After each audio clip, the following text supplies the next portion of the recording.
സ്വന്തമായിട്ടൊരു വണ്ടി എന്നുള്ളത് ഒരുപാട് വർഷത്തെ ആഗ്രഹമാണ്. അങ്ങനെ ഫൈനലി നമ്മൾ ആ ഡ്രീം അച്ചീവ് ചെയ്തിട്ടുണ്ട്. അപ്പം ഇന്നാണ് നമ്മുടെ വണ്ടീൻ്റെ പൂജ.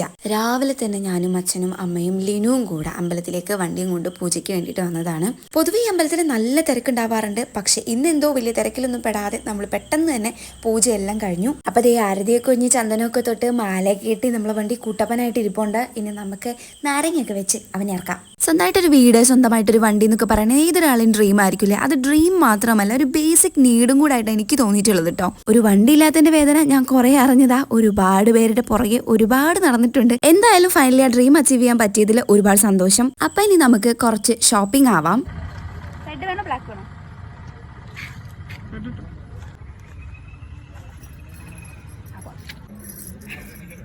കുപ്പികളായിട്ട് കുറച്ച് കിടകാട്ടി. പിന്നെ നമ്മളൊരു ഈവിൾ അതിന്റെ കീച്ചെയിൻ മേടിച്ചു. പിന്നെ ദേ ഈ ഒരു ബുദ്ധനെ കണ്ടേ, നല്ല രസമില്ലേ കാണാൻ. അങ്ങനെ ഷോപ്പിംഗ് ഒക്കെ കഴിഞ്ഞു. പിന്നെ അമ്പലത്തിൽ പോയ മസാല ദോശ, നെയ് റോസ്റ്റ് നിർബന്ധമാണല്ലോ. അപ്പൊ അതും കഴിച്ച് വീട്ടിൽ പോന്നു.